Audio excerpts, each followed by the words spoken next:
suasana malam bersama Bapak Ferdinand atau Bapak Nyong, calon wali kota Solo. Terima kasih Pak. Assalamualaikum warahmatullahi wabarakatuh. Alhamdulillah pada malam hari ini acara berlangsung sangat baik, sangat mendukung. Saya terima kasih atas kedatangan teman-teman semua dalam acara ngopi santai dengan Bapak Ferdinand. Kami dari Laskar Bugis Makassar cuma bisa mendoakan beliau semoga sehat selalu dan apa yang dipikirkan oleh beliau bisa beliau capai dengan baik. Untuk acara ini memang kami sudah bikin sejak terbentuknya LBM, itu sudah 4 kali kita bikin acara seperti ini dan alhamdulillah sukses semua. Jadi kita di LBM tidak membatasi diri hanya di sekitaran orang-orang dari Bugis Makassar, tapi kami di sini mau semua bisa ada di sini untuk silaturahim. Jadi intinya silaturahim saya di sini kita semua. Jadi tidak ada pembatasan bahwa harus dari Bugis Makassar sampai di sini. Kami di sini tempatnya organisasi itu mau menghimpun semua yang ada di Jadi ini universal ya, siapa saja yang mau silaturahmi memperkenalkan diri, jadi silakan datang. Kami terbuka untuk semua. Untuk semua. Iya. Oke, bukan hanya untuk calon wali kota, tapi kalau untuk semuanya ya. Iya, semua mau dari manapun silakan mari. Karena kita mau yang berencana bagaimana kita bisa seperti beliau. Hanya kita ngopi sambil ada sesuatu yang kita dapat pulang ke rumah masing-masing. Jadi sebenarnya ya ada nilai positif yang kita bisa berikan ke teman-teman. Iya. Dan nilai positifnya ini adalah kebersamaan. Ini lagi. Iya. Intinya silaturahmi gitu ya. Iya. Oh ya maaf Pak, bisa perkenalkan diri? Ya, baik, nama saya Usman Aul, saya asal dari Bugis Makassar, saya dari Sekang Wajah Selatan. Saya di sini sebagai di Laskar Bugis Makassar sebagai ketua dan saya juga salah satu pimpinan cabang salah satu perusahaan pelayaran di Sorong. Oke Pak, terima kasih banyak atas waktunya. Assalamualaikum warahmatullahi wabarakatuh. Kota Makassar. Jadi kalau persoalan kota Makassar jangan mau tanya sama kita nih. Jangan mau tanya. Tahu nih. Jadi orang semua itu tanya. Saya mau sampaikan untuk Bapak Ibu sekalian dari mana saya berasal dan kenapa saya ada di kota ini. Orang tua saya itu tahun 1948 sudah ada di tanah ini. Tahun 1948 tugas di Narwatan, tugas di Teminabuan, tugas di Maibrat, dan terakhir tugas di Teminabuan tahun 1966 saya lahir di Teminabuan. 57 tahun yang lalu. Nanti saya umur 2 tahun baru Bapak pindah ke Sorong, itu tepatnya tahun 1968. Terus pindah di Sorong itu tinggal di mana? Saya punya rumah itu di asrama Angkatan Laut bagian belakang. Kompleks yang sekarang namanya Glademark 3C. Kalau mau masuk dari gereja ayam, mereka bilang gereja ayam di pinggir jalan, terus ke belakang nanti ada rumahnya Bapak Guru Samuel Risa masuk. Itu rumah saya. Saya 9 bersaudara. Saya anak yang ke-9. Nah, anak yang ke-9 sudah umur 57 tahun. Kalau begitu anak yang pertama itu umur berapa tahun? Ini. Tapi anak yang pertama masih hidup, Bu. Ada di Malanu sekarang dia tinggal. Ya?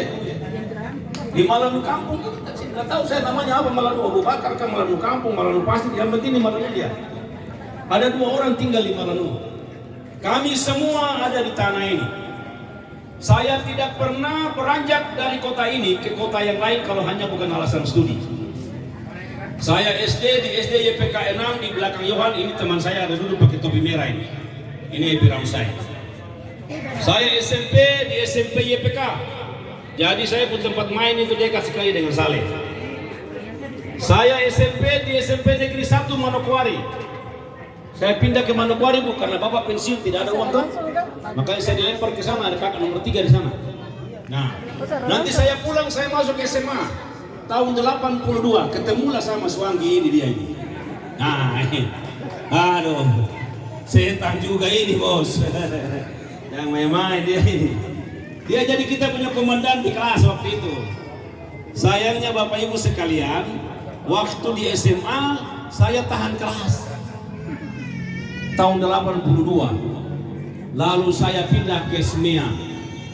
SMEA waktu itu masih di lapangan hoki. Sekarang SMK itu di samping itu tugu itu. Nah, nanti jadi orang bilang begini, tidak mungkin dia dokter baru dia tahan kelas. Siapa bilang dokter juga bisa tahan kelas? Bagaimana dokter tinggal di kompleks Johan, ompren tiap hari mabuk, mau naik kelas bagaimana kalau tiap hari kerjanya mabuk, tahan mobil minta uang untuk mabuk? Zaman itu Bapak Ibu sekalian. Artinya bahwa ketika orang bertanya-tanya tentang baliho yang saya kasih naik itu, ini siapa orang ini? Memang kalau orang yang datang tahun 80-an, 90-an, 2000 pasti tidak tahu saya. Tidak tahu. Tetapi saya bersyukur malam ini bahwa Laskar Bugis Makassar, Pak Ketua, terima kasih banyak bahwa mengundang saya untuk saya menyampaikan siapa saya sebenarnya. Tahun 86 itu saya kuliah di Universitas Cendrawasih di Jayapura. Jurusan ekonomi. Tahun 91 saya selesai. Tahun 97 saya ambil S2. Saya sekolah di Jerman itu 3 tahun S2 saya. Jadi anak yang tahan kelas itu dia pergi sekolah ke Jerman. Ya sekali orang itu katanya. Dia pergi sekolah ke Jerman. 3 tahun saya tinggal di Jerman. 97 sampai 2000. Makanya kalau bapak-bapak lihat di belakang gelar saya yang ini, MSc AGR ini, itu saya ambil di sana. Kalau SE ini di Uncen di Jayapura. Baru yang DR besar itu dari mana saya dapat? Saya bersyukur karena saya ada di Makassar selama 7 tahun. Dari tahun 2000 sampai tahun 2007 saya tinggal di Makassar untuk ambil yang DR yang besar itu. Saya tinggal di Hertasting. Di belakang itu kantor DPR kota. Nah, di belakang situ ada perumahan Pemda. Saya tinggal di situ. Profesor saya itu adalah Profesor Karim Saleh almarhum, beliau sudah meninggal di sini. Jadi saya tidak asing dengan kebiasaan, saya tidak asing dengan makanan, saya tidak asing dengan tata cara, saya tidak asing dengan tata krama orang Bugis Makassar. Karena saya tinggal dengan mereka lama, 7 tahun lamanya saya tinggal dengan mereka. Oleh sebab itu, ketika saya berada di komunitas ini, serasa seperti saya ada di Makassar pada waktu-waktu yang itu. Saya terima kasih banyak untuk kita semua. Nah, Bapak Ibu sekalian, saya kerja di mana di Uncen itu, di Jayapura itu? Saya jadi dosen di Fakultas Ekonomi dan Bisnis Universitas Cendrawasih. Saya jadi dosen di situ. Lama. Sejak tahun 1993 saya asisten sampai tahun 1997 baru saya diangkat. Sampai hari ini saya sudah 30 tahun jadi dosen. Kapan saya pensiun? Kalau saya pensiun tambah 8 tahun dari sekarang ini, baru saya pensiun. Usia saya harus 65. Saya sekarang berusia 57 tahun. Masih 8 tahun lagi baru saya pensiun. Tapi saya nampak lebih muda daripada kanan luar saya ini. Karena terlalu berpikir urus KKSS katanya. Aduh, mati sudah. Pusing dia, kampung-kampung semua diurus. Baik Bapak Ibu sekalian, terus kita menyangkut baliho yang tadi itu. Di mana-mana saja, ketika ada spanduk, ketika ada baliho, maka di situ ada pesan yang ingin disampaikan. Ada informasi yang ingin diutarakan. Ada kisah kasih yang ingin diutarakan. Terus kenapa dia kecil?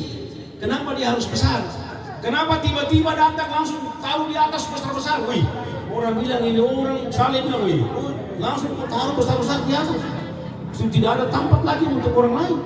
Saya bilang begini bos, Kalau kita itu perhatikan bagaimana orang bertempur, ketika menguasai satu daerah, maka yang paling pertama dia gunakan adalah serangan udara.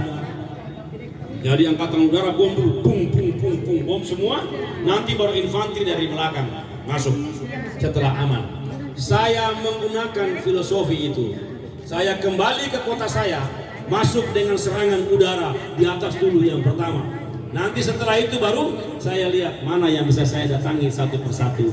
Hari ini saya ada di tengah-tengah komunitas yang namanya Laskar Bugis Makassar setelah saya serangan udara itu. Sudah hampir 1 tahun lebih saya ada di sini. Bapak Ibu semua saudara-saudara sekalian, Badan Pengurus Laskar Bugis Makassar yang saya hormati, saya sangat mengapresiasi itu. Pasti saudara-saudara bertanya, apa pesan yang ingin saya sampaikan lewat baliho itu? Apa maknanya yang ingin saya sampaikan untuk warga Kota Sorong? Saya cuma mau kasih tahu saja bahwa kalau dalam bahasa Bugisnya tadi seperti lagu percuma ya, percuma itu lagu Bugis ya. Ya, saya juga mau bilang bahasa Bugisnya itu beta balik. Beta mau pulang ke kampung, ke halaman yang membesarkan beta. Itu bahasa Bugisnya dengan makna daripada baliho itu. Saya tinggal hampir 32 tahun lebih, 35 tahun lebih di Jayapura. Tapi saya tidak pernah melupakan kota yang membesarkan saya. Kota yang membuat sehingga saya bisa seperti ini. Alasan pulang itu apa? Sebenarnya Bapak Ibu sekalian, mau jadi apa? Mau bikin apa? Ini pertanyaan yang sangat bermakna yang harus saya jawab untuk kita semua ketahui malam ini. Saudara-saudaraku dari Bugis Makassar maupun dari mana-mana saja yang ada, saya ingin sampaikan bahwa kalau hanya untuk hidup senang-senang di Jayapura, saya sudah senang. Saya kasih tahu, saya sudah cukup senang. Di garasi mobil saya sudah tidak ada lagi tempat parkir untuk mobil saya. Saya sudah senang. Saya punya rumah yang besar. Saya punya masa depan masih jauh ke depan. Kalau saya sampai umur 70 tahun untuk saya dapat profesor, maka saya hidup enak sekali di Jayapura. Itu artinya bahwa saya hanya memikirkan diri saya sendiri. Kota ini tidak pernah kami lupakan. Kami pantau walaupun kami ada jauh di seberang sana. Kami pantau dari bagaimana kekerabatannya, kami pantau dari bagaimana keseriusan membangunnya, kami pantau dari bagaimana semua aspek yang ada di dalam kota ini. Saya pantau dari jauh. Akhirnya dengan kesimpulan yang sangat singkat, saya harus sampaikan untuk keluarga bahwa beta mau balik. Saya mau balik di kota yang membesarkan saya. Begitu. Orang semua bilang begini, kalau kau mau balik, kau mau bikin apa di kota ini?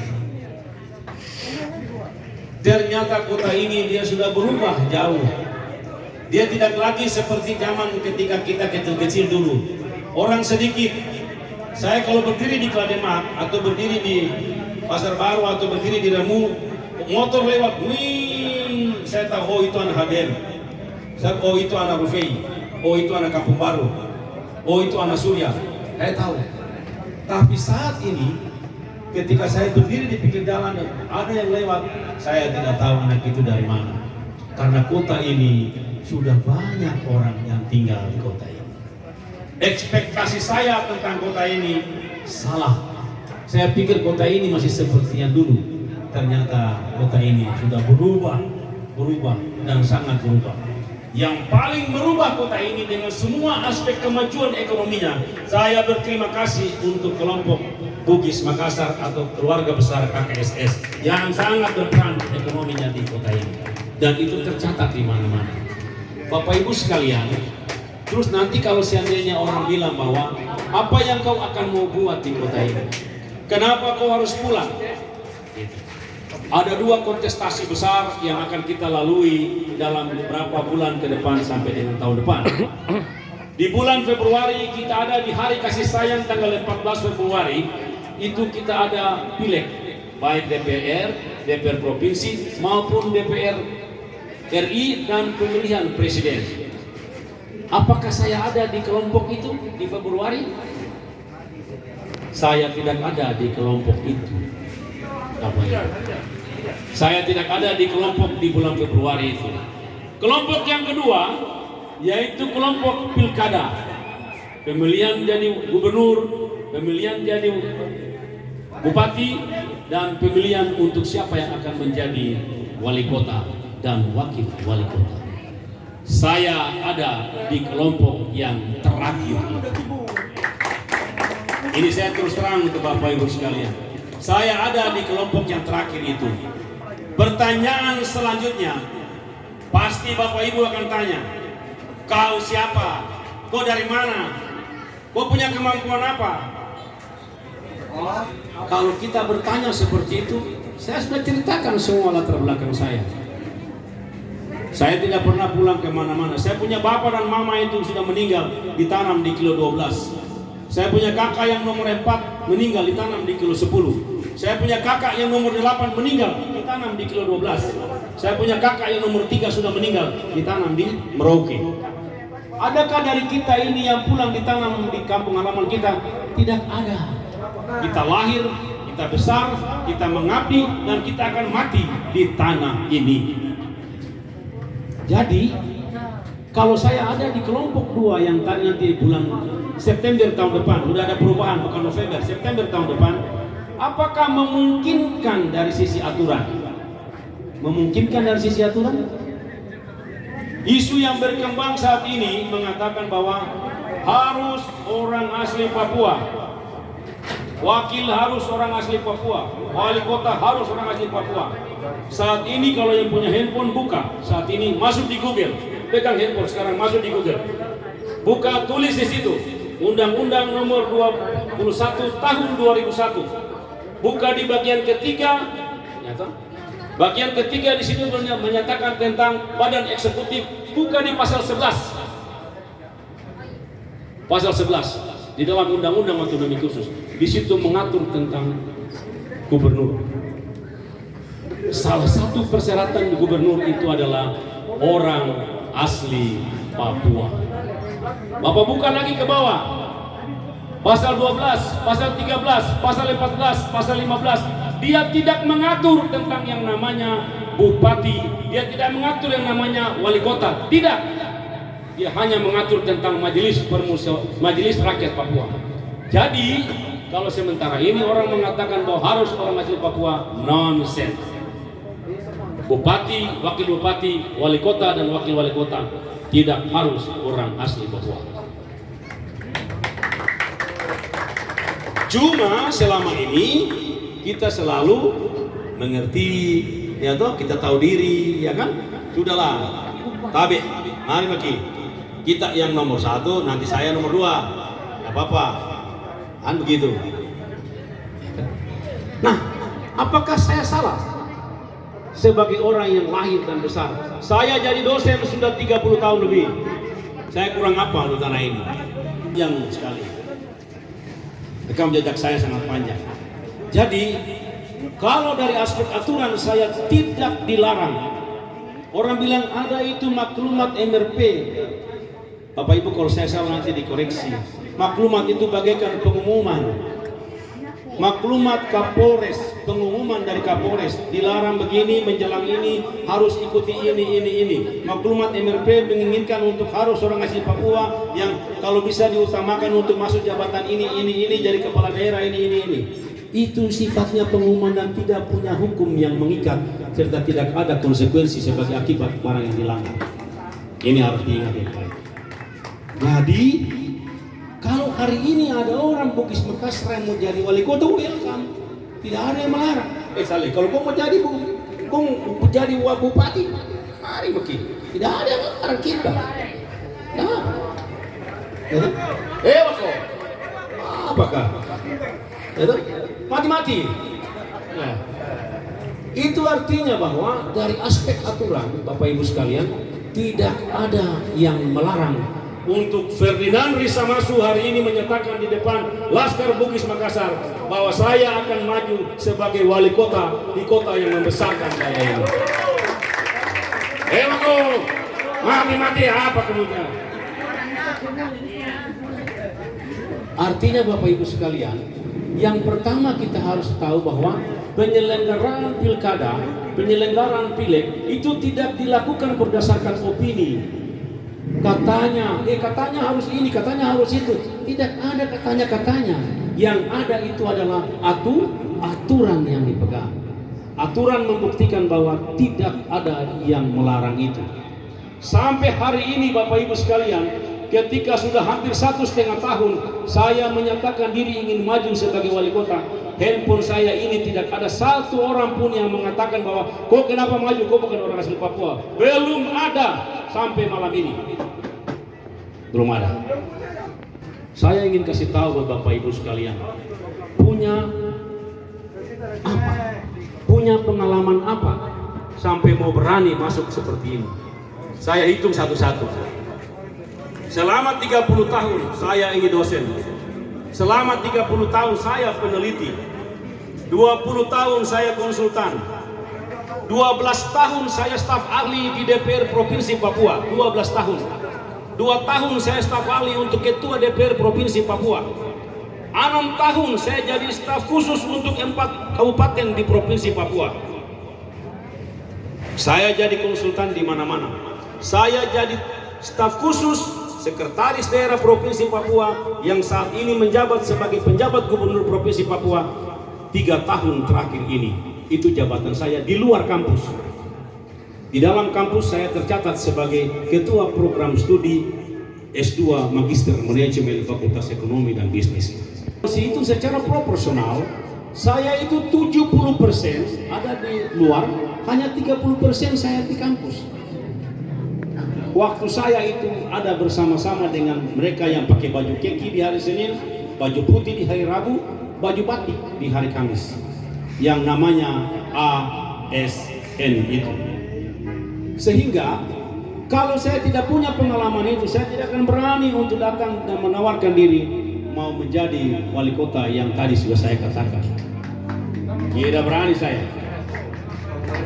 Nah, pasti bapak-bapak dan ibu-ibu bertanya begini, mau jadi wali kota itu bukan hanya ini bos, bukan hanya kau punya kemampuan, tapi kau punya ini, doi peti, matimu. Ini doi bukan 0 anak bos, doi bukan 07 bos, tidak dapat itu, bukan 08 tidak dapat, 09 juga tidak dapat bos.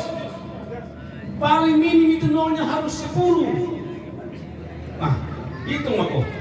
Kalau 10 itu berapa? Tinggal kau tambah itu angka di depan. 5, 7, 8, 9, 10, 20, 30. Tambah. Nanti pasti tanya, dapat uang dari mana ini orang? Makan malamin juga saya bisa kasih makan kamu semua sampai mau muntah-muntah juga bisa makan ini. Tidak ada masalah. Masa saya jadi konsultan 30 tahun tidak punya uang? Saya jadi peneliti 30 tahun masa tidak punya uang? Saya jadi staf ahli ber-20 tahun masa tidak punya uang? Saya jadi staf khusus untuk sekian banyak bupati di pegunungan masa tidak punya uang? Saya jadi staf khusus untuk pejabat provinsi masa tidak punya uang? Kalau hanya 09, kalau hanya 010, gampang makin, tidak ada masalah itu. Itu saya katakan. Jadi Bapak Ibu sekalian, itulah konsekuensi yang saya mau katakan untuk kalian semua, bahwa ada risiko yang saya harus ambil. Pertama itu saya harus tinggalkan pekerjaan saya sebagai dosen. Putus. Saya tidak mengajar lagi. Terus kerja dari mana? Saya dokter kok. Pasti nanti ada yang minta macam-macam. Mari kau mengajar di saya punya sekolah. Tidak susah itu. Saya tinggalkan itu. Saya melihat bahwa apakah ada kemauan yang lain lagi ketika datang di kota ini? Hanya satu saja yang saya mau lihat, bahwa saya ingin kota ini dia bisa kembali sedikit demi sedikit ketika kami ini masih kecil-kecil tinggal di kota ini. Kota ini tidak pernah hujan 5 menit, banjir 30 jam, hujan 1 hari, banjir 1 minggu, sampah di mana-mana, gelap di mana-mana, begal di mana-mana. Saya tidak menginginkan kota ini seperti itu. Bapak Ibu sekalian, Terus apa konsep dasarnya Anda harus membangun kota ini? Membangun kota itu dia beda dengan membangun kabupaten. Membangun kota itu hanya ada 3 filosofi utamanya. Kota itu dia harus bersih, kota itu dia harus indah, dan kota itu dia harus aman. Kalau dia sudah bersih, berarti dia tidak boleh banjir, ya kan? Tidak ada sampahnya. Kalau dia sudah indah, berarti mungkin sepanjang jalan ini harus ada bunga-bunga di pinggir-pinggir jalan. Maka jalan itu tidak hanya gersang seperti itu, ya kan? Kalau dia aman, maka kita semua ini orang Bugis Makassar yang pelaku-pelaku ekonomi ini akan berusaha dengan baik dan perekonomian itu bisa berjalan. Kota ini akan maju dengan sendirinya. Hanya itu saja. Terus nanti akan bertanya lagi begini, bagaimana dengan kesehatan, bagaimana dengan pendidikan, bagaimana dengan ekonomi, dengan infrastruktur? Saya mau tanya kepada Bapak Ibu sekalian, kalau ada yang pengelola pendidikan swasta di sini, apakah pernah ada stimulasi dari kota kabupaten untuk membangun kampus-kampus sekolah-sekolah yang Anda bangun sekarang ini? Tidak ada. Ketika dibangun kota ini, apakah pernah Kota Sorong itu membantu untuk membangun rumah sakit Herlina? Tidak pernah. Kota itu dalam konsepnya dia akan bergeliat sendiri, baik ekonominya, pendidikannya, kesehatannya, infrastrukturnya. Ketika dia aman, dia bersih, dan dia indah. Beda dengan Bapak John Kamuru membangun Kabupaten Jayapura, ya toh? Penghalangnya banyak karena satu kecamatan dengan kecamatan yang lain mempunyai persoalan yang berbeda-beda dan harus dijangkau dari awal sampai dengan akhir. Tetapi dalam kota ini hanya dengan menggunakan jalan kaki, dengan sepeda, dengan motor kita akan sampai di semua pusat-pusat pertumbuhan masyarakat dan pusat-pusat pertumbuhan ekonomi. Jadi yang dibutuhkan oleh masyarakat ini adalah ketika keadaan itu aman, ketika kota ini indah, maka kita akan bangga-bangga kota ini kemana-mana. Orang semua akan datang. Itu yang saya maksudkan, bahwa hanya kembali untuk mengembalikan bahwa kota ini dia akan jadi seperti apa. Saya sudah bicara banyak waktu. Lanjut nih. Oke. Sedikit. Waktu itu kau bilang, ya aku tipu kau. Kau ambil orang KKSS atau kau ambil orang Jawa. Ini Pak Mujiono ini, Perma Jatim, orang Jawa Timur ada hadir di sini. Ada orang Madura ini, Pak Mujiono berdiri di Timur. Masuk di dalam pungkanku itu udah dengan orang dari Sulawesi Tenggara. Yang terakhir dia bilang, kok pasangan juga jangan lupa sama orang Ambon. Saya kaget, saya ini orang Maluku ini. Ternyata orang Maluku paling banyak lagi di kota ini. Saya mau kasih tahu untuk saudara-saudaraku yang saya kasihi, saya sayangi dari Sulawesi Selatan, dari Bugis Makassar. Filosofinya begini, Bapak Ibu sekalian ini, ya, dikasih perahu berlayar kemana saja, sampai di pulau mana saja. Pulau itu kosong, tidak ada apa-apa pun juga. Anda hidup di pulau itu, ya kan? Pasti hidup orang Bugis Makassar. Di seluruh penjuru dunia, saya sudah keliling dunia Pak. Australia saya sudah pergi, New Zealand saya sudah pergi, Malaysia, Singapura, sampai ke India, Pakistan, Eropa saya sudah keliling semua. Ya, Cina apa segala macam sudah sampai. Apalagi sampai ke Madagaskar. Banyak orang Bugis Makassar di sana. Bapak Ibu semua tanpa apa-apa pun juga tetap akan hidup karena kalian ini pejuang, bekerja keras, yang pantang menyerah ketika ada di rantau. Itu orang Bugis Makassar. Oleh sebab itu, saya cek lagi, ya, saya cek berapa itu anggota DPR di Kota Sorong. Ada 25 orang. Ternyata di dalam 25 itu ada orang Bugis, 30 ya? 30 orang Bugis Makassar, 8 orang di situ. 15 orang. Baik lagi kalau begitu. 15 orang Bugis Makassar di situ. Bapak Ibu bayangkan saja, kalau hanya untuk mau menang dalam kontestasi politik, ini kekuatan yang tidak boleh saya main-mainkan, kekuatan yang luar biasa. Tetapi saya mau tanya dan harus jujur dari setiap orang yang duduk malam ini dalam tempat ini.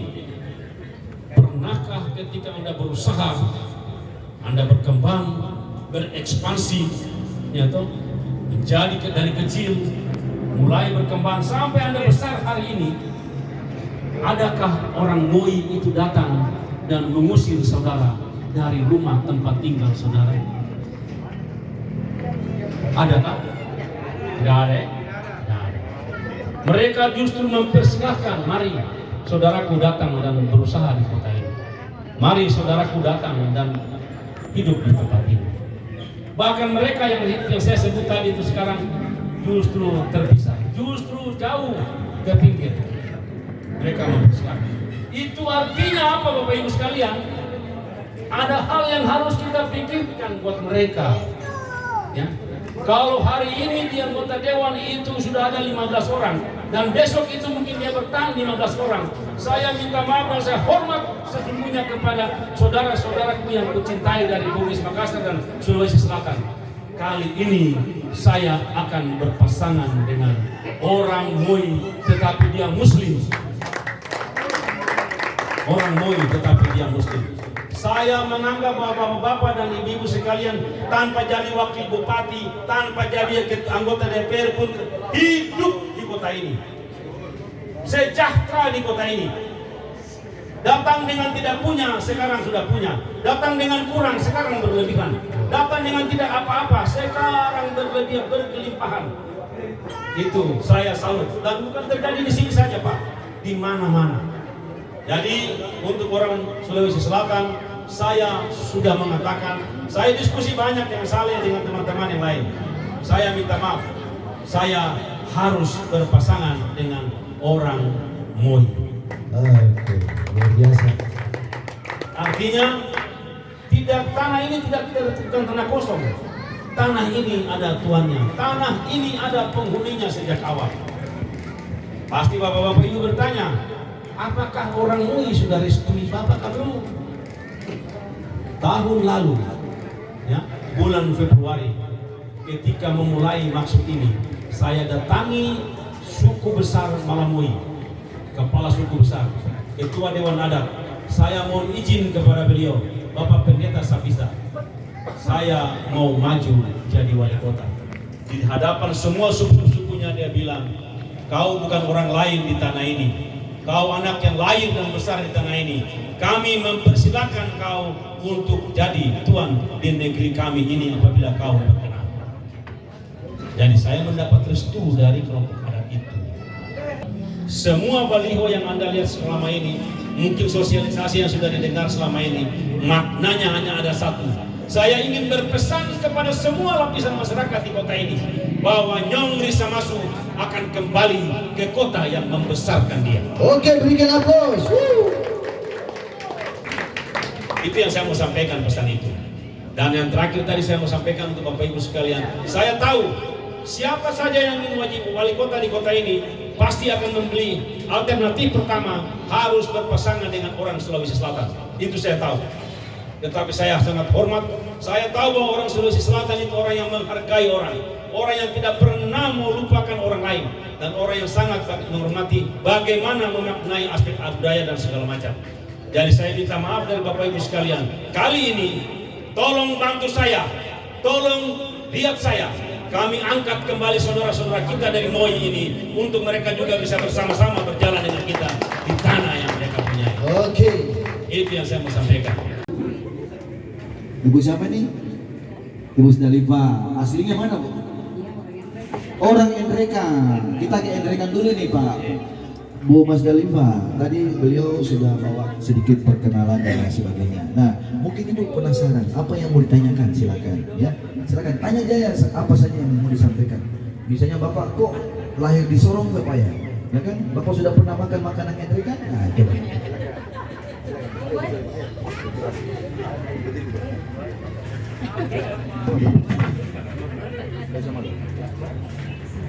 Assalamualaikum warahmatullahi wabarakatuh. Waalaikumsalam warahmatullahi wabarakatuh.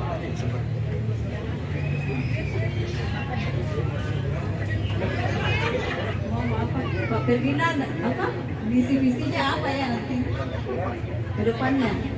visi ke depannya apa? Visi dan visi. Di apa di Jayapura ya. Nah, adiknya Pak. Ini beliau akan kenalkan, tadi kita dari Endreka, sekarang saya ke Toraja Pak. Nah, silakan Pak. Silakan. Tetangga. Assalamualaikum warahmatullahi wabarakatuh. Salam sejahtera untuk kita semua.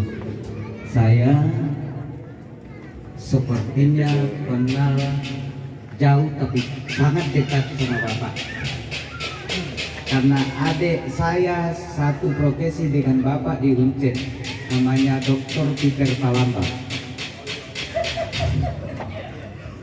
Jadi izin saya mau ini menyampaikan saya, kebetulan saya sudah kurang lebih 23 tahun di Kota Sorong, dan begini terus dari mulai saya dari Timor Leste 99 tiba di Sorong tahun 2000. Yang ingin saya sampaikan sekaligus mungkin menyampaikan buat Bapak Dr. Ferdinand bahwa ke depan Sorong ini mau kemana dan apakah itu nanti bersih indah itu diciptakan. Terima kasih. Assalamualaikum warahmatullahi wabarakatuh. Waalaikumsalam. Berikan tepuk tangan. Silakan dijawab Pak. Mana-mana Pak Guru itu kalau mau memberikan sesuatu dia dalam berdiri mengajar kemana-mana. Jadi begini, ibu dari Endreka, orang Endreka itu pendek katanya. Iya, cocok ya? Cocok. Ibu bapak dari Toraja. Jadi begini Bu, saya tidak mau menyampaikan itu duluan, tetapi karena ibu korek-korek, maka bangunlah dia untuk menyampaikan itu. Nah, kan? Visi dan misi Bapak Ibu sekalian. Jadi kalau Bapak bicara tentang visi dan misi, tadi pertama yang saya sampaikan itu filosofi besar membangun kota. Tetapi di tengah-tengah filosofi besar itu apa visi dan misi saya? Bapak, ya? Saya akan membawa sebuah tagline yang namanya Sorong Kota Tetap, Kota Bersama. Kenapa harus Sorong Kota Bersama?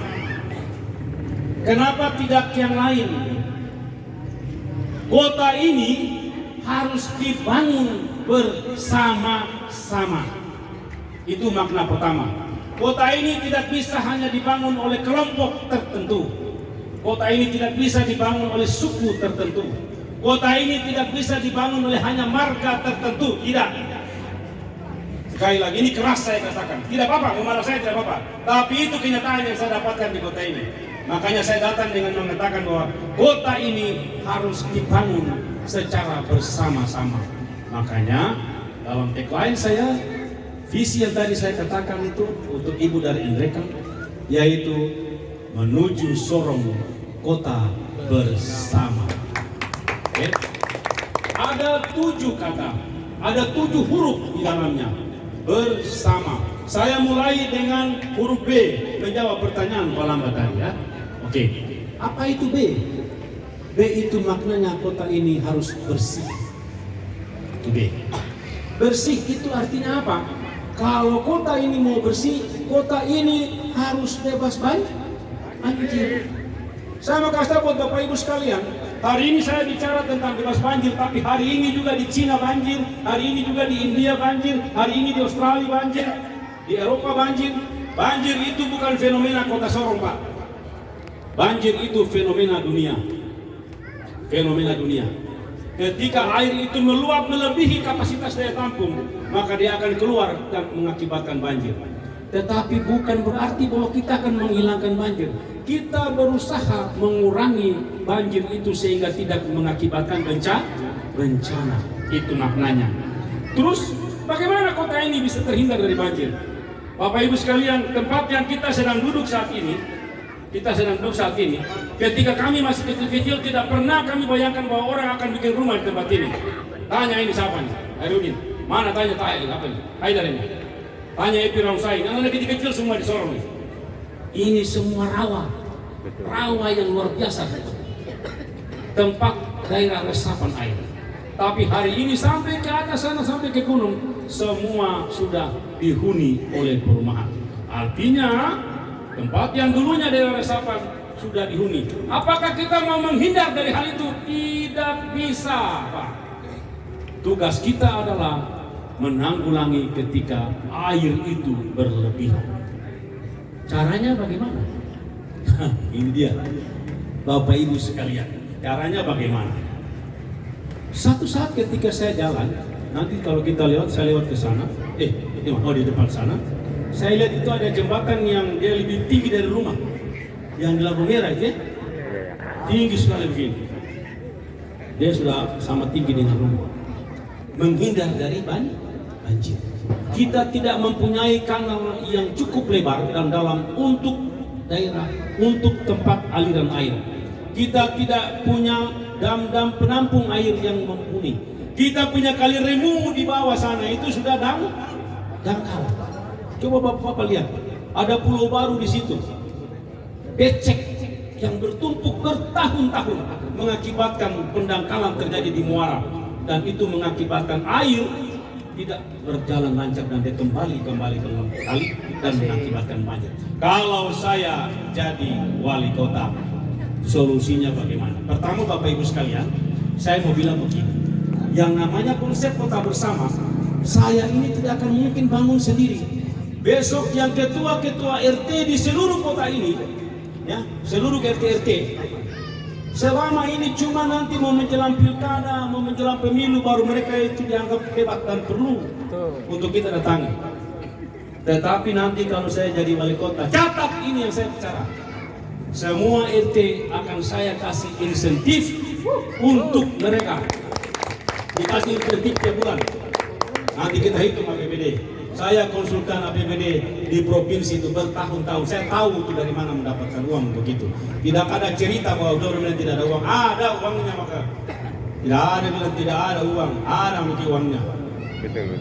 Terus bagaimana? Apakah hanya dapat insentif? Oh tidak. Ada tugasnya itu. Hanya ada 4 tugasnya dia. Yang pertama, dia harus menjaga supaya selokan-selokan itu semua bersih. Tidak boleh ada sampah di situ. Oke?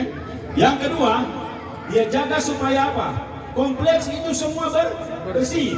Yang ketiga, dia punya tugas catat kalau ada lampu yang padam. Bapak dan Ibu sekalian, sepanjang jalan Kenangan ini sampai ke belakang, lihatin di belakang. Kalau tidak ada tempat ini gelap semua ini. Dunia sudah gemerlap macam begini, tapi kota Sorong itu gelap.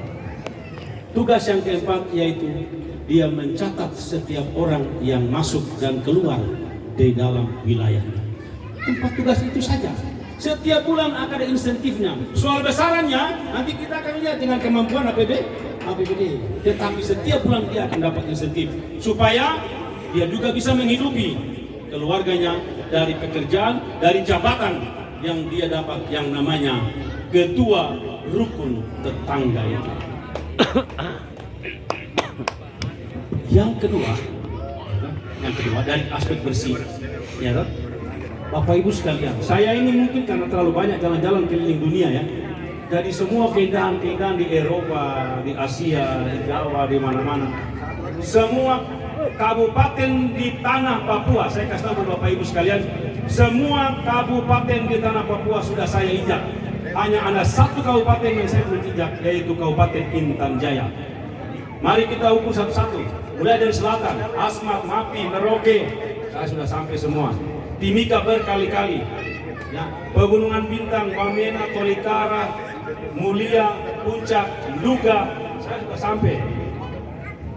Mobil yang di Kepala Burung ini, apalagi yang saya tidak datang. Sorong saya punya tempat, Sorong Selatan, Fakfak, Kaimana, saya sudah sampai. Wasior, Manokwari, Pegunungan Arfak, saya sudah sampai. Rata-rata kita tidak memanfaatkan semua yang ada di sepanjang jalan untuk dijadikan indah. Besok kalau saya jadi wali kota, maka jalan yang ada di tengah-tengah itu, akan ada taman yang dijaga oleh bukan dari dinas, tetapi saya pihak ketigakan. Dia tanam, dia rawat, dia jaga, dia bersihkan supaya bunganya itu tumbuh dan kita berkendaraan itu kita lihat yang indah sepanjang jalan kenangan ini. Tidak macam begini, tidak laku. Begitu toh Ibu, cocok nih? Cocok. Yang berikut adalah kalau seandainya itu menjadi konsep saya, yang berikut adalah huruf E. Tadi kan B, yang berikut huruf E. E itu artinya eksotik. Kota ini dia harus bercahaya di malam hari dan dia bersinar di siang hari. Maknanya apa? Kalau kita dari Makassar toh, duduk di sebelah kiri Layan atau Garuda begitu, apalagi di pinggir toh. Begitu mau turun dari Purbaya sana dari pelosok, Sorong. Tiba-tiba itu kita lihat di bawah rumah Mayo hantu lele semua itu mulai dari Kurnia kemari sampai kampung itu. Sebelah navigasi itu orang-orang itu. Bapak Ibu sekalian, di mana-mana di seluruh dunia, kesan pertama kita melihat kota itu dia maju dan dia itu berseri adalah ketika kita datang dan bandaranya itu. Bandara sudah bagus, menjelang turunnya. Besok kalau saya jadi wali kota, di sebelah navigasi, di samping navigasi, itu akan saya jadikan namanya Kampung Nelayan. Kampung Nelayan akan saya pagari itu, saya bikin dia punya tembok bagus sekali. Dinding-dinding rumahnya kita perbaiki, atap-atap rumahnya kita ganti, dan dia akan bercahaya ketika turun dengan pesawat. Warna-warni itu dia punya. Kita kasih warna kuning, warna merah, warna hijau, warna putih, dan lain sebagainya. Sehingga ketika turun dari pesawat, terkesanlah oleh semua orang yang datang di kota ini betapa indahnya kota ini. Itu. Artinya, apakah itu mampu? Bisa? Bos, bisa bos. Tidak yang tidak bisa. Wali kota itu umurnya 5 tahun bos. Kita tidak kerjakan 1 tahun itu. Kalau 1 tahun ini saya bisa kerjakan 300 dari 500 rumah, tahun depan sisanya. Apa yang susah? Ya kan? Kalau tahun depan belum selesai, tahun berikutnya apa yang susah? Itu. Sepanjang bibir pantai ini akan kita tata kembali, sehingga dia bermakna bersih, dia indah, dia eksotik, bersinar di siang hari dan dia bercahaya di malam hari. Lampu-lampu semua di sepanjang jalan, di gang-gang dan lain sebagainya. Setiap RT punya tugas adalah menyampaikan kepada saya lewat dia punya kepala distrik bahwa lampu di sini mati, lampu di sini mati, ganti. PLN itu selalu menunggu untuk ada laporan, tapi selama ini tidak ada. Jadi tinggal gelap terus. Begitu. Itu kata eksotik. Yang ketiga adalah R. Kota ini harus ramah. Nah, ramah ini yang bagaimana?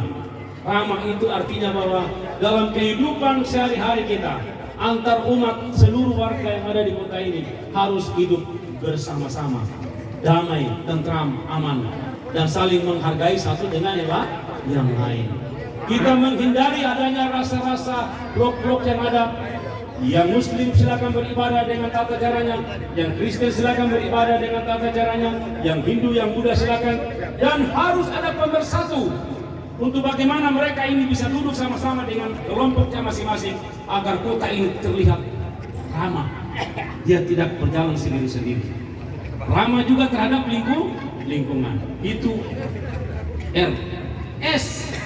Nah, bersama. Masih ada 3 huruf lagi di belakang ini. Kota ini harus sejahtera.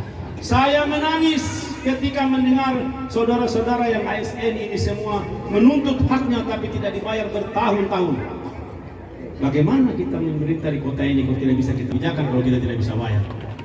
Ya kan? Kota ini harus sejahtera. Kita kembalikan kota ini sebagaimana fungsinya sebagai kota perekonomian di pintu gerbang provinsi atau tanah Papua. Ini saya pasti dipahami oleh teman-teman semua dari Sulawesi Selatan. Kalau kota ini dia terbuka dan untuk semua dalam konsep sejahtera. Bapak-bapak paling pintar sekali mengambil itu kesempatan untuk memanfaatkan situasi ini untuk pertumbuhan roda ekonomi. Perbankan akan kita lihat, semua akan kita lihat. Ya. Yang berikut adalah dari R adalah S. SS sudah bersama. A. Aman. Biar mau bikin apa Pak, Tapi kalau kota ini tidak aman, tidak akan bisa. Aman yang siapa yang merasa aman? Orang yang tinggal dalam kota ini berusaha untuk kehidupan ekonomi, meningkatkan ekonomi, dia aman. Aman dari aspek apa? Aman dari aspek benturan fisik maupun aman dari aturan yang kita buat supaya mereka bisa berusaha baik. Tidak bisa kita persulit. Kota itu, wali kota itu hanya fungsinya mengatur, ingat itu. Tempat-tempat tertentu untuk berusaha, tempat-tempat tertentu untuk meningkatkan ekonomi, mengatur untuk bagaimana supaya aman. Kalau tidak aman tidak bisa. Yang terakhir yaitu bersama. Kota ini harus mandiri. Hari ini saya tantang ini, saya tunggu orang-orang ini yang suka berusaha ini. Tidak sadarkah kita bahwa kita makan telur masih dari luar? Sadar tidak? Telur masih dari luar, bos. Kadang-kadang itu bawang masih dari luar, bos. Kadang-kadang itu rica masih dari luar, bos. Kol masih dari luar, bos. Boncis kita bawa dari luar lagi. Kota ini tidak punya lahan, Pak. Tidak punya lahan. Tidak ada. Anda cuma bisa lihat dari kilo 12 sampai ke kilo 14 sampai batas di kilo 18. Ke sebelah sana itu 1-2 kilo ke atas, 3 kilo ke sana sudah rawa. Bukan berarti bahwa kita tidak bisa berusaha untuk swasembada pangan dalam rangka konsep mandiri tadi. Masih bisa. Cuma selama ini kan tidak pernah didatangi dengan baik. Itu di masyarakat. Sedangkan untuk pegawainya mandiri dalam arti kesejahteraan, tidak tergantung dengan orang yang lain. Ini yang tadi pertanyaannya Ibu dari Endreka, ya. Saya punya visi misi. Semua ini bisa dilaksanakan bukan 1-2 tahun, tetapi nanti kita laksanakan dia dalam 5 tahun secara berturut-turut. Terlaksana dengan baik, sukses dengan baik, bukan saya yang melaksanakan itu. Ingat, tagline besarnya adalah bersama. Kita bersama-sama melakukan itu. Bapak di bidang ekonomi, pendidikan, kesehatan dan lain sebagainya. Soal pendidikan, Bapak Ibu sekalian. Dulu waktu kita ini tidak ada pilihan sekolah. Saya keluar dari sini 86. Tidak ada pilihan. Hanya ada satu universitas yaitu Setia Al-Amin, ya toh? Masa kita semua tamatan mau pergi sekolah di situ? Waduh, Setia Al-Amin saja. Hari ini tercatat itu ada sekitar 16 perguruan tinggi swasta di kota ini dan negeri. Saya mau tanya untuk Bapak Ibu sekalian, apakah universitas ini berdiri? Ada sumbangsi, ada kontribusi dari pemerintah kota? Mereka hanya menyiapkan aturan, mereka mempersiapkan stimulasi, mempersiapkan fasilitas, sumber dayanya dari luar, kemauannya dari luar, dan semua yang ada saat ini itu berkat kita bersama-sama menjaga aman, tertib, indah, rapi kota ini. Kalau kota ini aman, semua bisa jalan, Pak. Tidak perlu. Beda dengan Pak John Kamuru atau siapa yang jadi bupati di kabupaten, pendekatannya beda. Pendekatan membangun kabupaten dia berbeda dengan pendekatan kita membangun kota. Karena apa? Karena di kota ini semuanya bisa terjangkau walaupun hanya berjalan kaki. Tetapi kalau di kabupaten belum tentu, Pak, kita sampai ke satu distrik itu dengan menggunakan mobil bisa sampai 3 jam, 4 jam, 5 jam dan seterusnya. Masyarakatnya berbeda-beda. Heterogenitas orang dalam kota ini membuat kita semua berusaha. Mari kita berpegang tangan, mari kita sama-sama mendukung dan kita membangun kota ini lebih baik. Kota yang dulu dibilang kota yang luar biasa akan tercipta kembali ketika kita bekerja bersama-sama. Tagline saya adalah Sorong Kota Bersama. Terima kasih untuk menjawab. Oke, terima kasih Pak Ferdinand. 2 penanya tapi jawabannya padat sekali, Pak. Iya, yang suruh saya menyanyi lagi. Sebentar, Pak. Sumbang lagu. Iya, Pak. Dalam hal mengelola materi-materi tadi. Oh, silakan.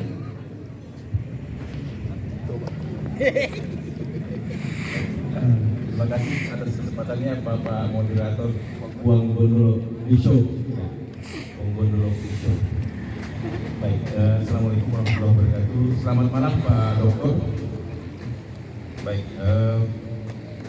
diskusinya cukup menarik, materinya sangat berbobot. dan berisi. Saya pikir ternyata Bapak sudah punya konsep yang cukup lengkap malam ini. Melihat latar belakang Bapak yang segi ilmuwan ekonomi, nyambung dengan warga Bugis Makassar yang juga berkecimpung di mayoritas di bidang perekonomian.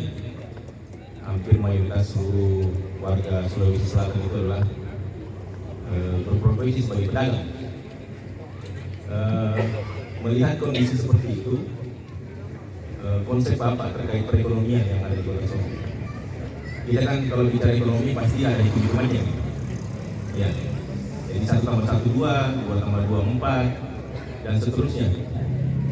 Kalau bicara ekonomi, seperti tadi Bapak sampaikan bahwa tidak diragukan lagi bahwa orang Sulawesi itu adalah tarung, artinya ditaruh di mana saja dia bisa hidup.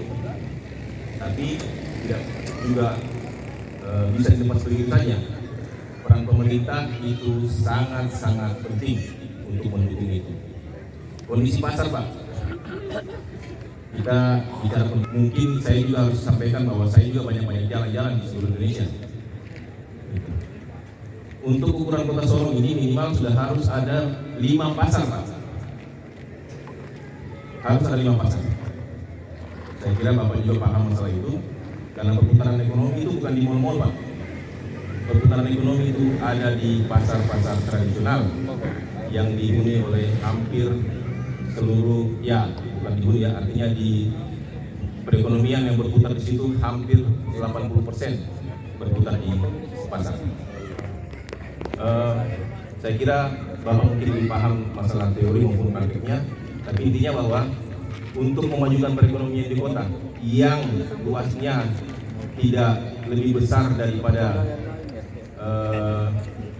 kota mana ya di wilayah Papua ini. Mungkin Kota Sorong inilah wilayah paling kecil untuk daerah kalau saya melihat datanya.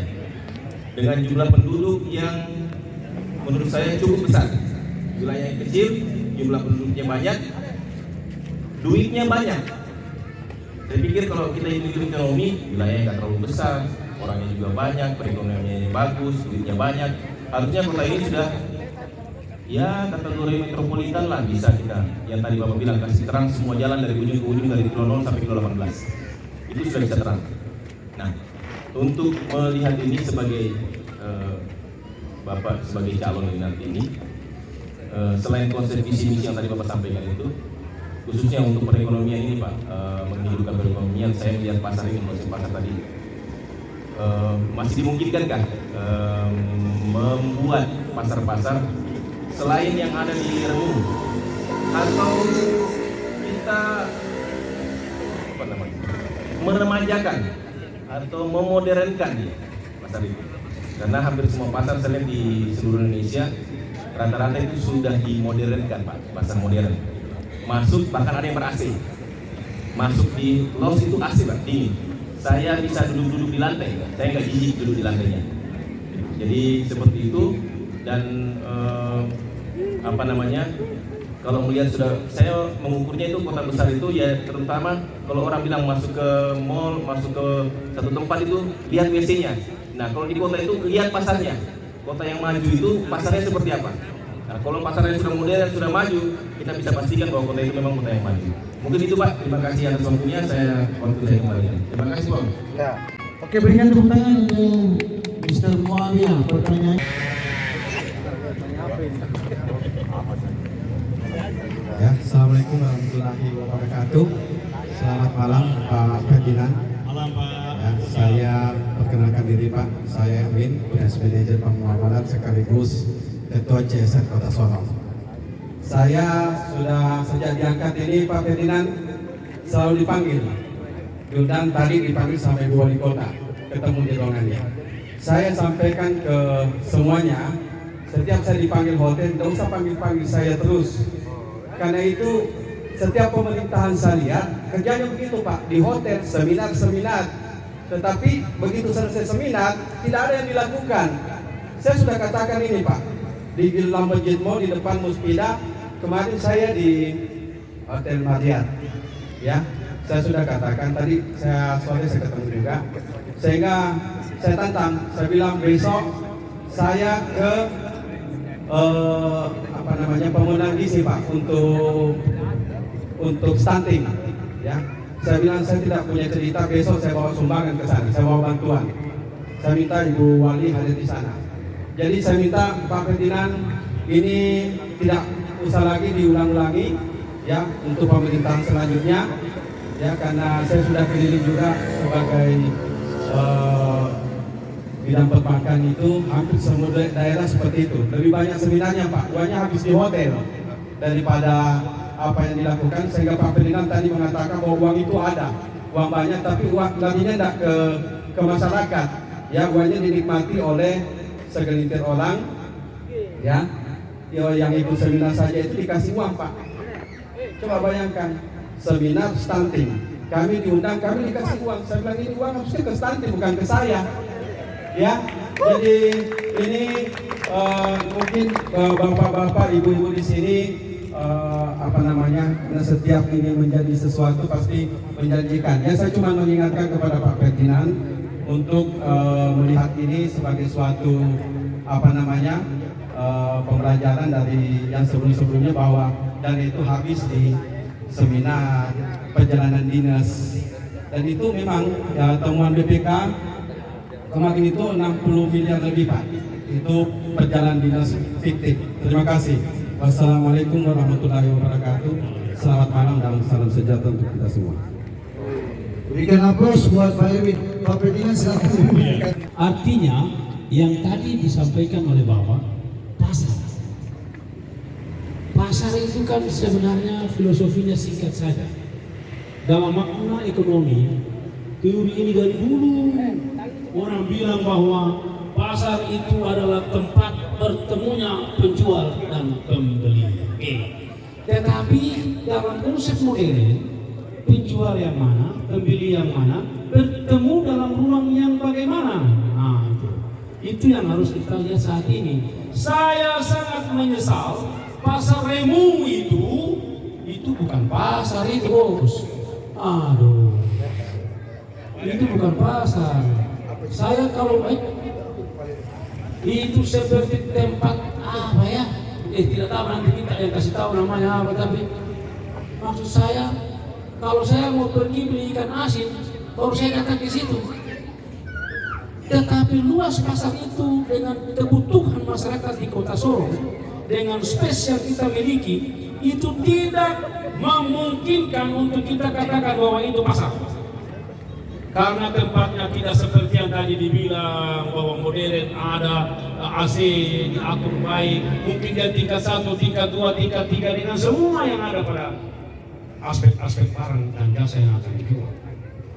Saya sepakat Pak, kalau kota ini harus ada 2 atau 3 pasar lagi. Tapi bagaimana kalau pasar Boswesen hanya orang sudah tidak mau beli? Mati mau. Mereka tidak mau pergi itu bukan karena mereka tidak punya barang untuk dijual, tidak. Tetapi letaknya yang tidak strategis untuk mereka sampai ke sana. Tetapi itu sudah ada, itu persoalan. Pasar Remu saat ini tidak layak untuk orang jualan di situ Pak. Saya masih kecil-kecil, saya ingat itu masih bagus sekali. Yang saya tahu sejarahnya adalah tarik menarik antara kota dan kabupaten untuk mendapatkan restribusi dan pengelolaan mengakibatkan dia terbengkalai sampai hari ini. Jadi dalam konteks pendapatan asli daerah, kota menganggap itu menjadi sesuatu yang sangat penting bagi dia. Kabupaten bilang, saya punya itu, belum ada di kota ini, saya duluan kabupaten di sini. Tarik menarik itu mengakibatkan statusnya tidak jelas. Tetapi apakah itu hanya tinggal begitu saja? Ini yang saya mau katakan, tidak ada komunikasi yang baik antara wali kota dan bupati. Yang saya dengar, izin Pak, bahwa sudah menjadi milik kota. Sekarang tinggal kemauan dari pimpinan untuk menerapkan konsep yang tadi Bapak bilang itu. Tetapi apakah hanya di situ saja? Oh tidak, ada juga pasar bersama bos. Tidak hanya pasar di situ. Ada pasar Bos Wesen bos. Tiba-tiba kalau kita pergi pagi-pagi di Jembatan Puri, ada juga pasar di situ bos. Terus apakah semua pasar ini maknanya beda? Maknanya sama. Barangkali yang kita akan temui di pasar yang sama yang namanya pasar Remu, dia lebih lengkap ketimbang kita dapat di pasar Puri, Jembatan Puri. Jembatan Puri, pasar Bos Wesen. Dan jangan lupa, mungkin nanti besok dalam kompleks yang besar ini dari mulai arteri sampai ke atas sana ke belakang memungkinkan untuk ada pasar juga sini. Pasar di mana-mana itu sangat bagus untuk roda perekonomian. Tetapi mengelola pasar tidak segampang yang kita bayangkan. Dia harus diatur baik, dimanage baik. Sumber daya yang mengelola itu pun harus baik. Kalau soal mau jual menjual, yang duduk ini semua ini ahli jual menjual ini. Mau bilang Bos Wesen, mau bilang pasar apa Kapuri kayak itu, mau bilang pasar itu kayak itu semua ahli sih.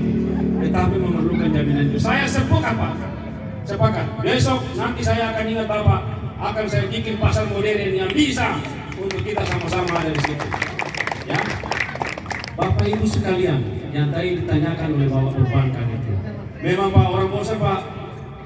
Saya juga sekarang kalau disuruh seminar-seminar, capek loh. Habis seminar juga dapat amplop tipis juga Pak. Sudah dokter ini masa dikasih tipis begini, kalau tipis begini 100 ribu oke. 20 ribu dikasih. Aduh, air mulu sampai tapias di mic juga dikasih 20 ribu begini. Memang benar. Ada anunya itu. Jadi seminar-seminar itu sudah harus kita kurangi. Saya sepakat itu.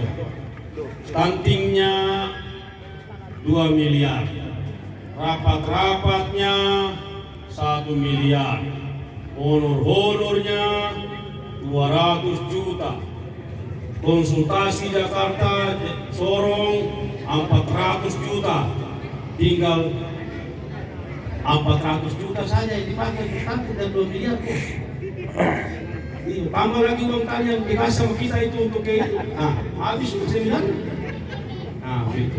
Artinya begini, inti dari pertanyaan yang disampaikan oleh Bapak Direktur adalah bosan rasanya kalau kita hanya bicara-bicara tanpa ada sesuatu yang ada di lapangan. Besok Pak, perbankan itu bisa berkembang ketika ada kegiatan produksi.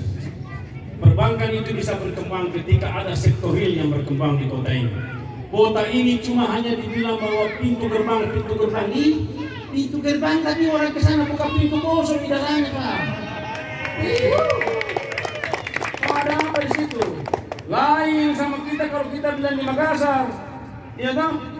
Bilang pintu gerbang untuk timur Indonesia. Kita jalan-jalan ke Kima tuh, lewat tol di belakang, ya kan? Masuk dia itu pabrik-pabrik semua. Itu baru namanya kota Makassar. Tapi kalau kota Sorong, tidak bisa begitu. Besok kita akan lihat, kalau kota ini aman, kota ini penuh dengan gairah untuk ekonomi, kita akan datangkan investor untuk membangkitkan gairah ekonomi. Perbankan Bapak bisa akan maju lagi. Luar biasa. Sabar dulu, saya bos. Selalu berpotong-potong. Begini, sebelum berakhir saya mau kasih tahu. Bapak-bapak lihat sekarang, reklamasi mulai dari tembok Berlin paling ujung tanpa bakar ikan sampai di Lido. Sampai di Lido. Di situ ditulis segera dibangun. Groundbreaking, open groundbreaking. Groundbreaking setiap tahun, groundbreaking. Tidak ada bangunan yang berdiri. Orang belanja di Saga saja tidak habis-habis sampai hari ini. Orang belanja di Ramayana tidak habis-habis sampai hari ini. Tidak habis-habis Pak. Terus kamu mau groundbreaking di sana, siapa yang mau belanja di situ? Kalau sektor real kita itu tidak mampu menaikkan daya beli masyarakat dengan perkembangan yang luar biasa di kota ini, percuma kau bangun ruko di situ, tidak ada orang yang akan beli. Ini adalah konsep yang mau dibangun sama dengan Boulevard di Manado. kita tidak bisa sama dengan Manado. Kita hitam Pak, Manado putih-putih. Udah putih lagi baru, godaannya mati. Besok Pak, tempat itu kalau saya jadi wali kota di kota ini, saya tidak akan jadikan tempat itu semua untuk pusat perekonomian. Saya bergeser sedikit ke satu sektor yang namanya olahraga. Pak, kota ini melahirkan banyak sekali atlet pada waktu itu Pak. Jonas Sawor, Matias Fatari, Boa Solosa, Ortisan Solosa, banyak Martin Tau, dan banyak sekali. Saya disebut di bola kaki karena saya pemain bola ini sama-sama dengan dia tadi main di Putra Yohan pada tahun waktu itu.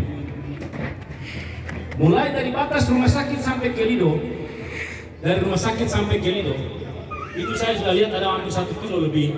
Akan saya jadikan yang reklamasi itu sebagai tempat yang disebut dengan Sorong Sports Center. Betul. Ya. Jadi kalau di situ nanti saya bangun itu lapangan bola, saya bangun lapangan futsal, ada tempat main voli, ada tempat untuk jogging, di pinggir-pinggir nanti kita bangun itu ada restoran-restoran, orang datang minum di situ, menikmati indahnya sore hari matahari turun di sana. Begitu. Dari rumah sakit ke sebelah kiri itu mungkin kita bisa bangun pusat bisnis, tetapi ke sebelah sana tidak. Bapak jangan lupa ketika kita kecil dulu, rumah sakit yang sekarang sudah tidak ada ini, pola penyakit kita yang selalu diekspor atau permintaan untuk operasi keluar itu ada 4 penyakit besar Pak. Saya sudah catat, tidak ada obatnya di sini, kekurangan fasilitas, dokter spesialis tidak ada. Kota ini akan menjadi ibu kota Papua Barat Daya. Apakah hanya karena batuk-batuk? Apakah hanya penyakit dalam? Mau operasi sedikit Makassar, mau operasi ini sedikit Jakarta, lebih-lebih lagi Penang, kurang-kurang sedikit Singapura, lebih-lebih lagi kilo 12, tambah-tambah sedikit kilo 10, mati maksudnya itu. Nah, artinya begini, rumah sakit yang ada kita bisa kembangkan dia jadi 1 lantai, 2 lantai, 3 lantai, 4 lantai untuk dijadikan rumah sakit spesialis untuk pola 4 penyakit yang selalu dibuang keluar apabila terjadi penyakit. Datangkan dokter ahli, datangkan fasilitas, datangkan semua sarana dan prasarana untuk dibangun di situ. Kota ini akan menjadi pusat kesehatan untuk semua rujukan yang dapat ditangani di wilayah kepala burung yang namanya Provinsi Papua Barat Daya.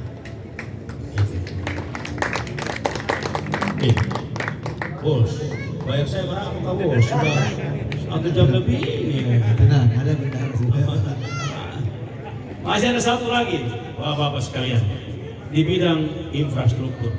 Bapak-bapak, saya mau katakan begini, tidak ada satu orang pun yang mampu menyelesaikan masalah banjir di kota ini dalam hitungan 1 tahun atau 2 tahun. Tidak ada. Tidak ada. Saya sudah lihat tidak ada. Tetapi berikanlah kesempatan untuk saya. Kalau saya jadi wali kota, tahun pertama saya menginventarisir permasalahan, tahun kedua saya menata tata ruangnya, tahun ketiga saya bangun, tahun keempat jadi, dan kami akan mendapatkan penghargaan yang namanya Adipura. Itu di tahun keempat, bukan di tahun pertama, kedua, dan ketiga.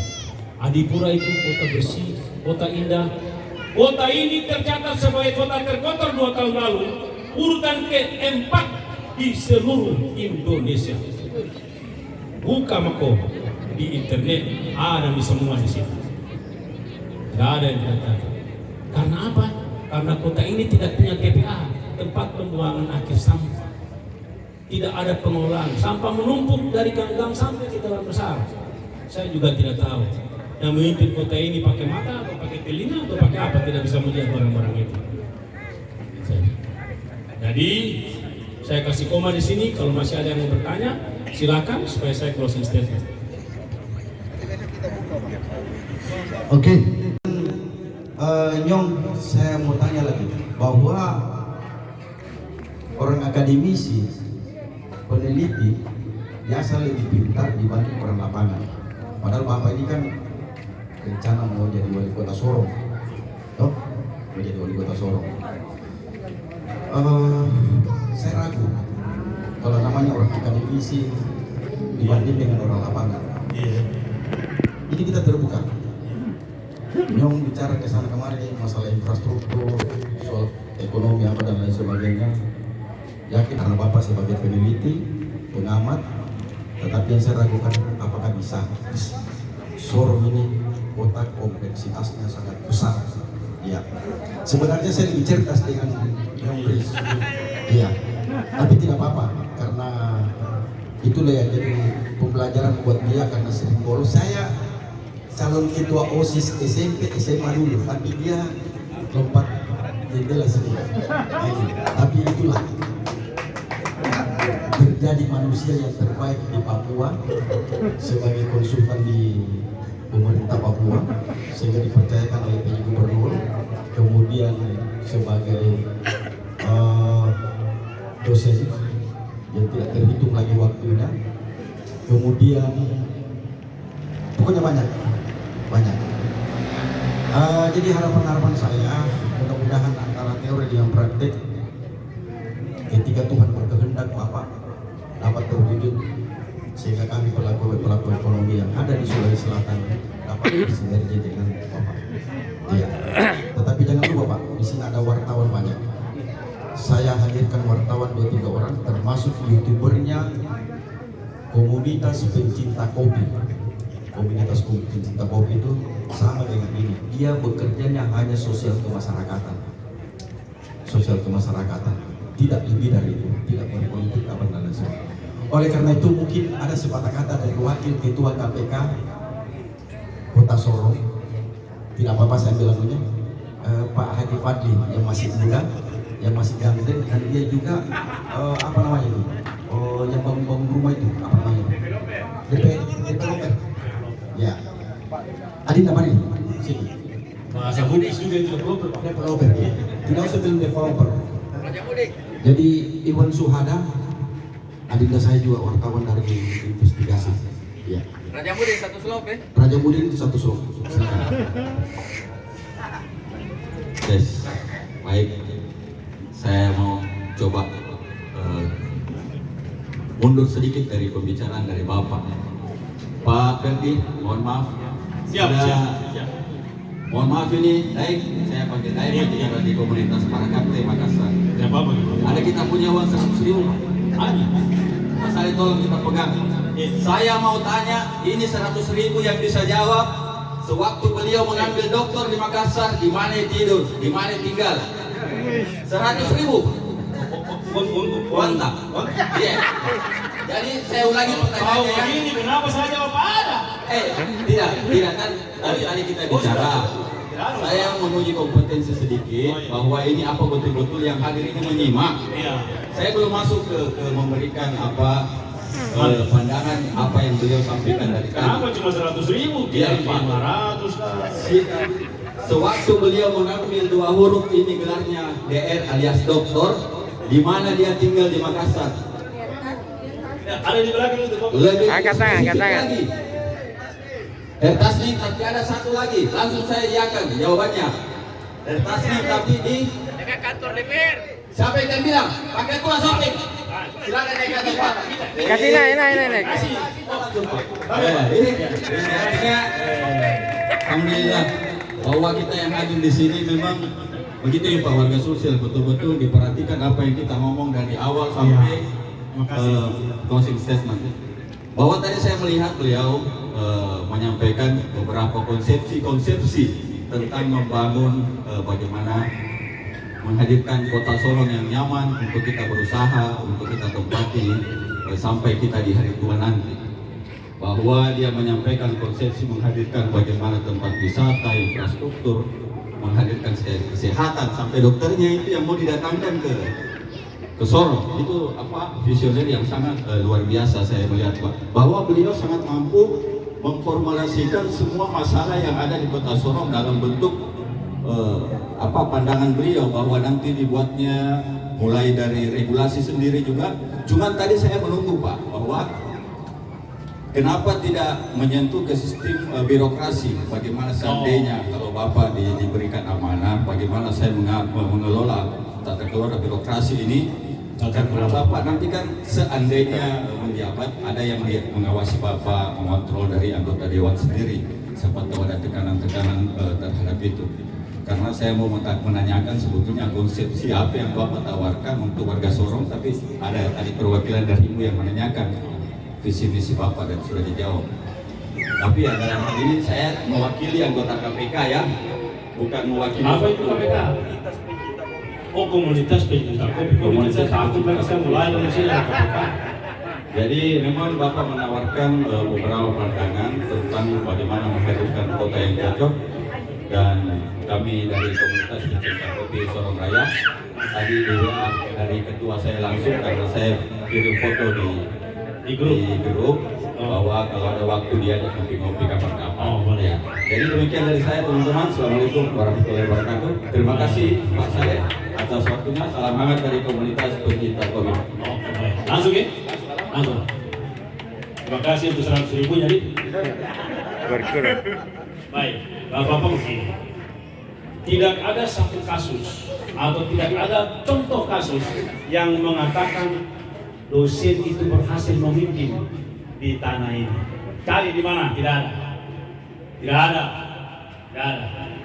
Tapi saya mau kasih tahu Bapak Ibu sekalian, saya 25 tahun jadi penguji untuk wali kota, bupati, gubernur di tanah ini. Jadi panelis dulu begini baru kasih pertanyaan. Kadang-kadang ada saya yang bikin itu visi misinya, nanti saya duduk lagi saya yang tanya. Itu sering begitu. Kalau mantan komisioner itu pasti dia tahu itu. Ya toh bos. Jadi saya yang bikin visi misinya, terus kita atur lagi. Nanti kok kasih dia yang jadi panelisnya. Masa saya yang bikin visi misinya dia saya yang tanya. Saya setuju, sobat. Belum terbukti bahwa ada dosen akademisi yang sukses memimpin satu daerah. Tapi jangan coba-coba maksud dengan dosen begini. Lain tawa. Saya itu mau mengatakan begini. 25 tahun itu pula saya ada di belakang layar. Saya ada di belakang layar. Kalau ini yang namanya dinding pemerintahan dan kau jadi bupati, saya ada di belakang dinding ini bos. Ya, artinya saya itu tukang bisik-bisik. Kau bikin begini, jangan kau bikin begitu. Kau harus begini, jangan kau begitu. Hampir 25 tahun Pak, saya seperti itu. Tetapi bapak-bapak mau tahu, di belakang sana itu panas Pak, AC-nya kurang. Maka di tahun ini saya lompat ke depan. Saya tidak mau panas-panas lagi di belakang, begitu. Jadi bukan berarti bahwa memang menjalankan birokrasi itu hanya milik politisi. No. Saya bukan akademisi yang tiba-tiba muncul, tidak. Saya 25 tahun itu ada di belakang layar birokrasi yang hebat di tanah ini. Capek Pak, capek. Maka di tahun ini saya lompat ke depan dari belakang panggung, di atas panggung supaya saya juga kelihatan, saya tidak di belakang layar terus. Jadi tidak usah takut bos. Kawan. Tentang dia mau coba-coba lagi saya. Beli sih. Komunitas kopi, ya, komunitas kopi, pencinta kopi. Minggu depan saya kemarin merekomendasikan untuk adanya festival Indonesia Nyata di Milan. Oke? Nah, tapi ini bukan dari Provinsi Papua Barat, bos. Provinsi Papua. Salah satu komunitas yang akan kita sampaikan di sana adalah kopi. Dia tembus di Milan. Relevansinya apa dengan semua yang ada di kota ini? Kopi yang ada di kota ini dia tidak tumbuh di sini, Pak. Kamu hanya penikmat, tetapi bukan orang yang menanam kopi. Kamu hanya menikmati kopi, tetapi kalau di Papua sana, penikmatnya ada, penilainya ada, penanam dan pemelihara ada. Yang disebut dengan kopi Arabica dari ketinggian 1.500 kaki. Aromanya luar biasa. Artinya begini, kalau tadi disampaikan oleh saudara saya Saleh itu hal yang wajar. dan dia membuat saya semakin bersemangat untuk membuktikan bahwa akademisi pun juga bisa mampu untuk bagaimana membangun kota ini dibandingkan dengan politisi yang 27 tahun kamu dapatkan seperti ini. 27 tahun bos, kita masih seperti begini. Lebih singkat lagi, manajemen ASN. Oke? Manajemen aparatur sipil negara itu cuma mengenal apa yang disebutnya dengan mutasi, rotasi, ya kan?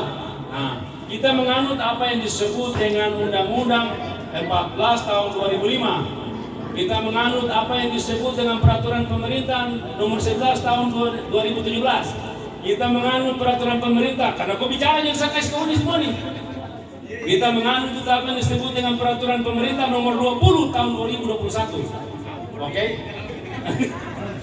Jadi bos, saya ini adalah panitia seleksi jabatan pimpinan pertama seluruh Papua.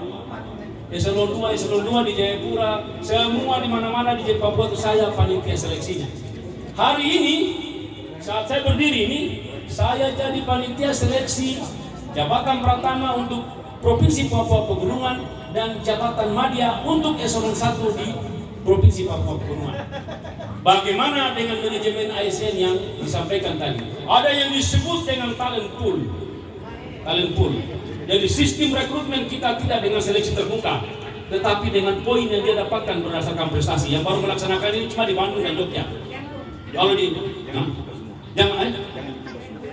Jangan dibuka semua. Jadi kalau dikatakan bahwa hal seperti itu bos, kita masih di Papua bos. Masih ada yang tadi saya bilang itu, saya berpasangan dengan saya punya saudara yang dari MOI yang masih membutuhkan perangkulan kita, masih membutuhkan pelukan kita untuk mengafirmasi mereka, mengantar mereka menuju kepada profesionalisme dalam bekerja. Tetapi bukan berarti bahwa mengabaikan aspek yang lain, tidak. Kompetensi tetap, tetapi afirmasi kita jalankan dengan mengabaikan konsep bersama tadi. Jadi kalau soal mau bilang bahwa manajemen ASN, saya bukan pintar tapi saya paham sedikit tentang hal itu. Nah begitu. Saya pikir saya sudah jawab ya? Sudah. Coba. Lagu-lagu. Jadi begini Bapak-Bapak. Orang menyanyikan sebuah lagu itu adalah sebuah ungkapan. Lagu itu menunjukkan tentang bagaimana perasaan kita, isi hati saya. Satu kata yang saya mau sampaikan untuk Bapak Ibu sekalian, saya cuma minta dua hal. Bisa tahu Pak Ketua? Bisa ya? Saya menutupi semua yang saya sampaikan malam ini hanya dua hal. Hal yang pertama yaitu tolong doakan saya. Tolong doakan saya supaya saya sehat, saya berhikmat, saya tetap ada dengan semua yang ada pada saya bisa mewujudkan mimpi saya ini, tolong doakan saya. Amin. Yang kedua, saya minta dari Bapak Ibu sekalian adalah tolong dukung saya. Oke, berikanlah bos. Tolong dukung saya. Karena saya yakin dan percaya semua orang Bugis Makassar yang ada di tanah ini menginginkan sebuah kedamaian supaya kita bersama-sama memajukan roda ekonomi di tanah ini. Kalau aman, kalau semua bisa diatur baik, maka pemerintahan jalan baik, ekonomi jalan lancar, kesejahteraan jalan lancar. Mungkin nanti 5-10 tahun yang akan datang, yang duduk yang sudah umur 50 tahun ke atas ini, semua sudah pakai songkok putih karena naik haji seperti Bapak yang sana itu. Begitu toh? Begitu ya. Karena sudah punya kelebihan. Karena pendapatan yang banyak. Terakhir, ungkapan hati saya mau bawakan dalam sebuah lagu. Oke. Intinya itu adalah bahwa saya terlalu sayang kamu. Saya terlalu sayang kamu. Apa ya? Oke. Sebelum beliau menyanyikan sebuah lagu, Bagaimana pendapat Bapak tentang suasana malam ini bersama Bapak Ferdinand atau Bapak Nyong, calon wali kota Sorong? Terima kasih Pak. Assalamualaikum warahmatullahi wabarakatuh. Alhamdulillah pada malam hari ini acara berlangsung sangat baik, sangat mendukung. Saya terima kasih atas kedatangan teman-teman semua dalam acara ngopi santai dengan Bapak Ferdinand. Kami dari Laskar Bugis Makassar cuma bisa mendoakan beliau semoga sehat selalu dan apa yang dikerjakan oleh beliau bisa beliau capai dengan baik. Untuk acara ini memang kami sudah bikin sejak terbentuknya LBM, itu sudah 4 kali kita bikin acara seperti ini dan alhamdulillah sukses semua. Jadi kita di LBM tidak membatasi diri hanya di sekitaran orang-orang dari Bugis Makassar, tapi kami di sini mau semua bisa ada di sini untuk silaturahim. Jadi intinya silaturahim saya di sini kita semua. Jadi tidak ada pembatasan bahwa harus dari Bugis Makassar sampai di sini. Kami di sini tempatnya organisasi itu mau menjemput semua yang ada di Jadi ini universal ya, siapa saja yang mau siapa saja silaturahmi memperkenalkan diri, jadi silakan datang. Kami gitu terbuka ya. untuk semua. Untuk semua. Iya. Oke, bukan hanya untuk calon wali kota, tapi kalau untuk semuanya ya. Iya, semua mau dari manapun silakan mari, karena kita mau yang berencana bagaimana kita bisa seperti beliau. Makanya kita ngopi sambil ada sesuatu yang kita dapat pulang ke rumah masing-masing. Jadi sebenarnya ya ada nilai positif yang kita bisa berikan ke teman-teman. Oh iya. Dan nilai positifnya ini adalah kebersamaan. Ini lagi Intinya silaturahmi gitu ya. Iya. Oh ya maaf Pak, bisa perkenalkan diri. Ya, baik, nama saya Usman Aul, saya asal dari Makassar, saya dari Sekang Wajah Selatan. Saya di sini sebagai di Laskar Bugis Makassar sebagai ketua, dan saya juga salah satu pimpinan cabang salah satu perusahaan pelayaran di Sorong. Oke Pak, terima kasih banyak atas waktunya. Assalamualaikum warahmatullahi wabarakatuh. Dapat Bapak dengan suasana malam ini di pertemuan silaturahmi bersama LBM.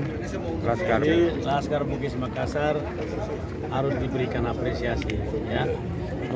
Mengumpulkan orang untuk berdiskusi seperti begini itu nggak gampang ya.